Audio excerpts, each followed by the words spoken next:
Beverly Hills, March 1968. The phone rings in a modest apartment where America's most decorated war hero counts coins on his kitchen table. Audie Murphy sits surrounded by unpaid bills, eviction notices, and the bitter taste of financial ruin. The man who single-handedly held off an entire German company now can't hold off his creditors. The apartment tells the story of a hero's fall from grace. Second-hand furniture fills rooms that should house luxury. The carpet is worn thin from years of worried pacing. Children's toys are scattered across the floor. Toys that were bought at discount stores, not the expensive boutiques his fame should have afforded. Murphy's hands, the same hands that once gripped a .50 caliber machine gun while standing on a burning tank destroyer, now tremble slightly as they sort through final notices. Electricity, 2 months overdue. Water, threatened disconnection. His children's school has sent 3 letters about unpaid tuition. The voice on the other end of the line is smooth, confident, dripping with money.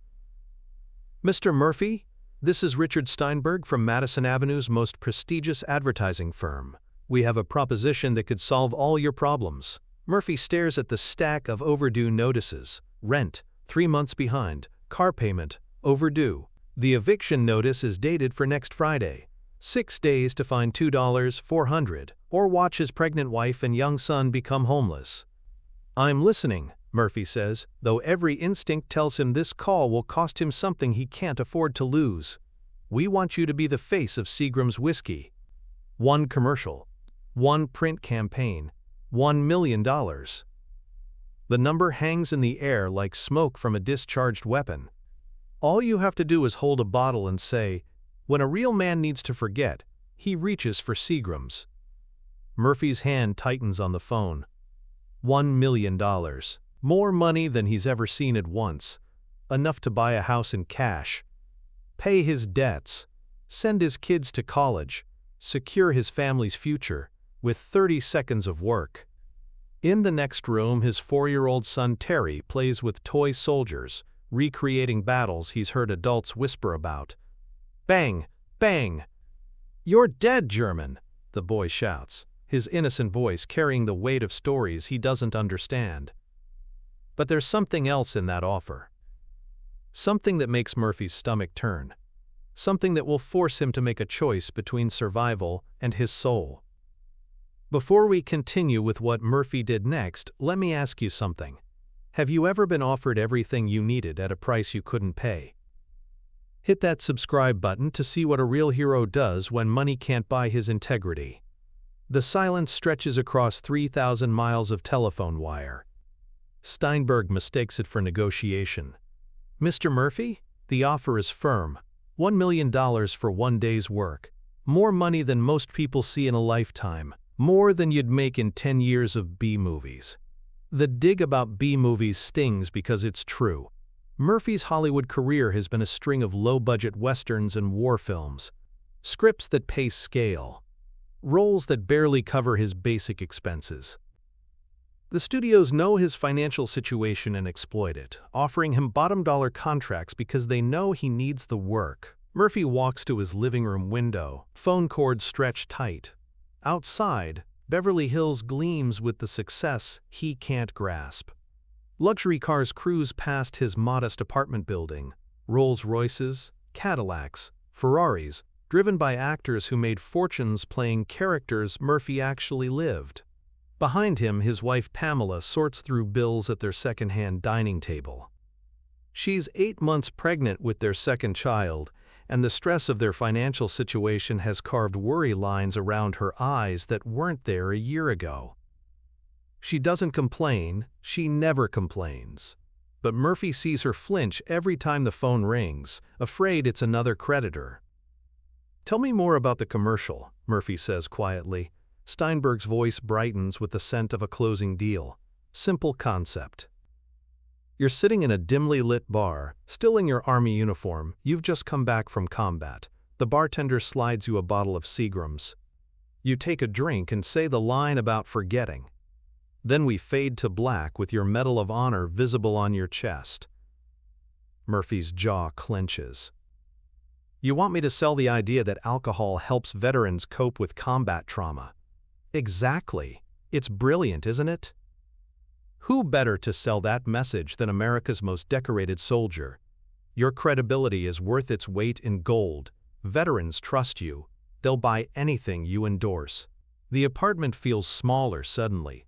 The walls press in. Murphy remembers the last time he felt this trapped, in a foxhole outside Holzwehr, surrounded by German forces, running low on ammunition. But at least then he knew who his enemies were. Mr. Steinberg, how many veterans do you know? The question catches the ad executive off guard. Well, that's not really relevant to the creative process. It's completely relevant. Murphy's voice drops to the tone that made German soldiers surrender rather than face him. Because if you knew any, you'd understand what you're really asking me to do. Murphy thinks about the letters he receives every week. Hundreds of them. Veterans struggling with nightmares, with guilt, with the inability to readjust to civilian life. Boys who came home from Korea and now Vietnam, carrying wounds that don't show up in medical examinations. Last month, he got a letter from a Marine named Tommy Rodriguez, who'd served 2 tours in Korea. Mr. Murphy, the letter read, I started drinking to stop the dreams about Seoul. Now I can't stop drinking and I've lost my job, my wife, and my kids. But I keep thinking, if Audie Murphy can make it through, maybe I can too. You're the only one who gives me hope. Murphy kept that letter in his wallet, next to the photograph of his squad from Anzio. A reminder that his choices ripple beyond his own life into the lives of men he's never met but who see him as a beacon in their darkness. Let me tell you what that commercial would really say. Murphy continues, his voice gaining strength. It would tell every veteran struggling with combat fatigue that the answer is in a bottle. It would tell their families that drinking is how real men handle pain. It would tell their children that daddy drinks because daddy was a soldier, and if it's good enough for Audie Murphy, it's good enough for everyone. Steinberg's voice turns impatient, the smooth veneer cracking. Mr. Murphy, with respect, you're overthinking this. It's just advertising. People understand the difference between entertainment and reality.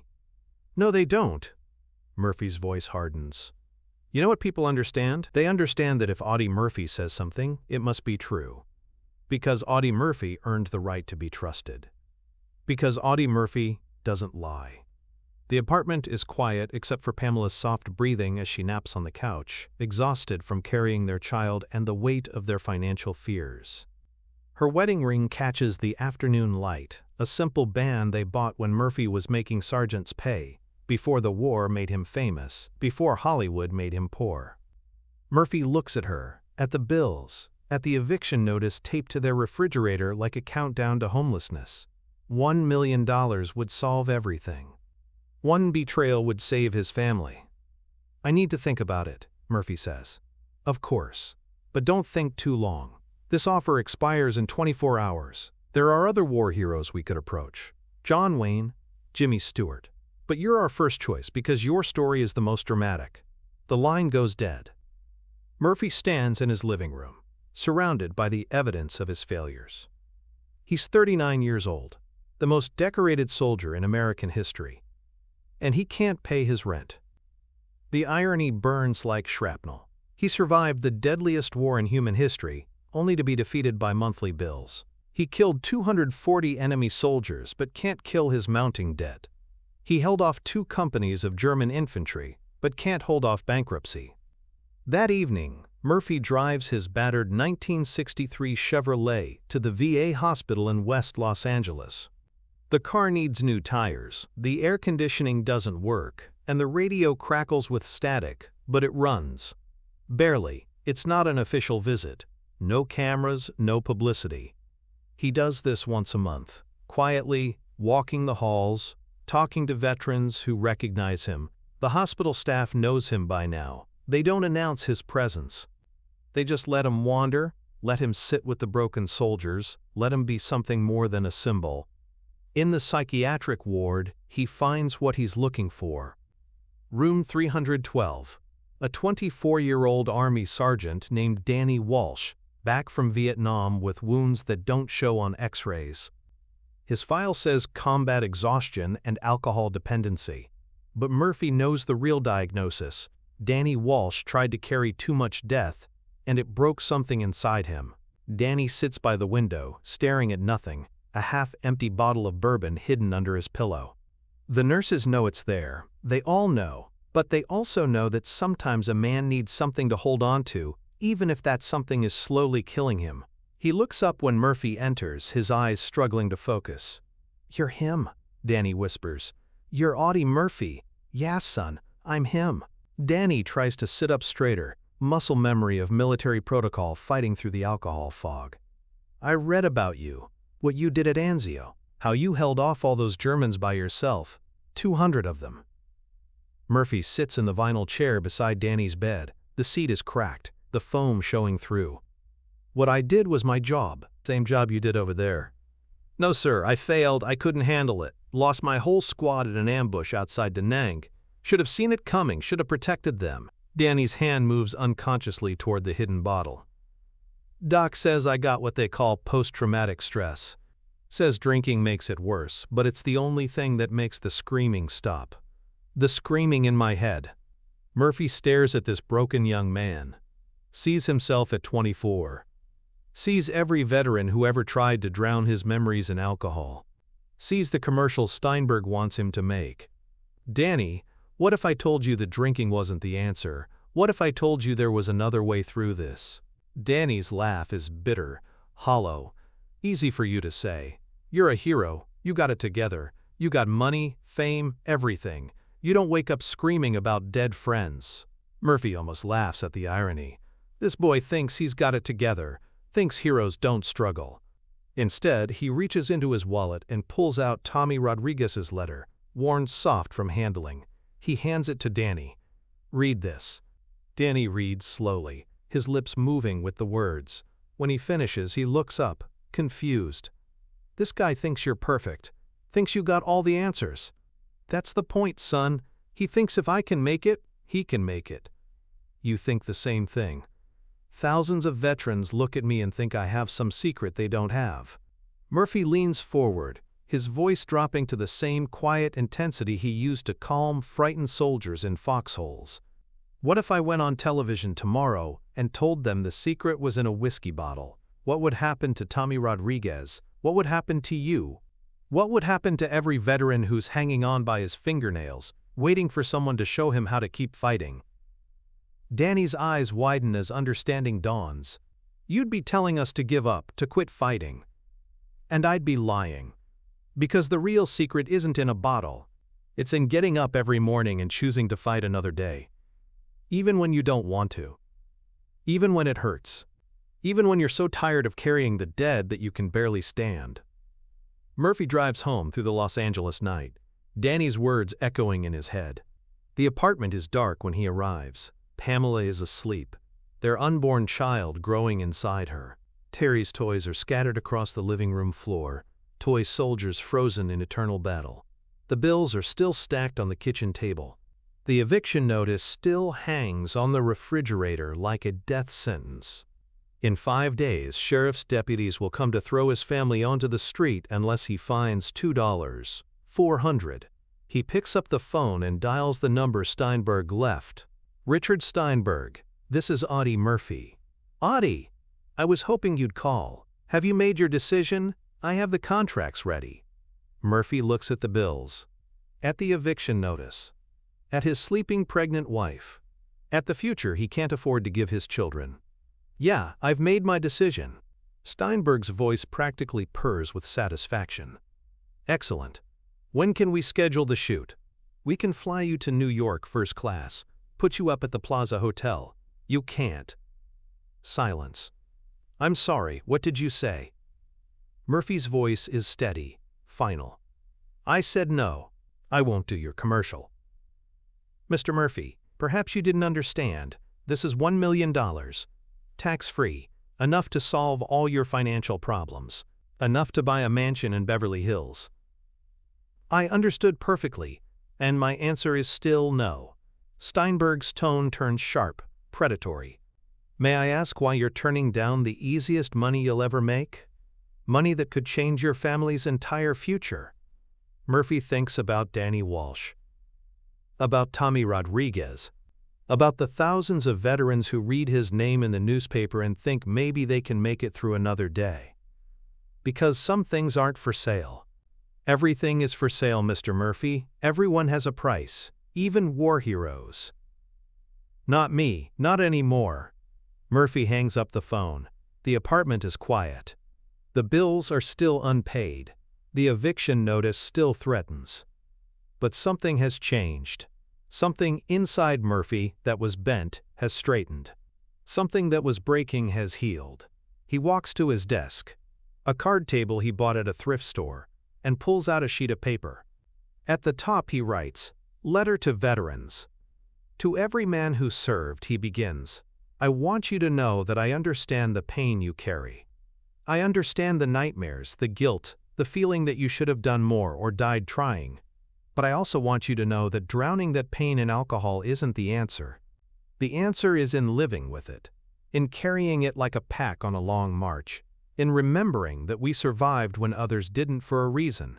He writes for 3 hours, pouring his heart onto paper. When he finishes, he has 6 pages of the most honest words he's ever written, about what it means to be a veteran, about what it means to survive, about what it means to carry the dead with dignity. The next morning, he drives to the VA hospital and hands the letter to the Chief of Psychiatric Services. "I want you to share this with every veteran who needs to hear it," Murphy says. "Copy it, distribute it, read it aloud in group sessions, do whatever you need to do." 3 weeks later, Murphy receives a letter from the VA's director. The letter has been copied and shared with over 100,000 veterans. It's being read in group therapy sessions, posted in hospital wards, carried in wallets by men who need to remember that heroes struggle too. And at the bottom of the director's letter, a handwritten note. "P.S. We heard about the Seagram's offer. Thank you for saying no.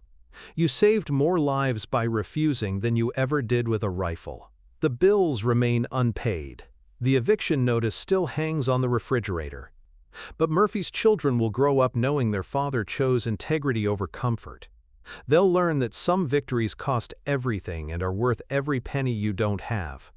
6 months later, Murphy lands a role in a low-budget Western that pays scale. It's not much, but it's honest work. The producer, who heard about the refused Seagram's deal, tells Murphy, "I don't want actors who sell their souls. I want men who keep them." The apartment is still modest. The cars are still second-hand. The bank account is still light. But when Murphy's son Terry grows up and asks his father about the difference between right and wrong, Murphy will have an answer that doesn't taste like whiskey. Today, that letter Murphy wrote sits in the National Archives. Museums display it alongside his Medal of Honor, his Purple Hearts, his Bronze Stars. But Murphy would say the letter is worth more than all the medals combined. Because medals recognize what a man did in war, the letter proves what he did in peace.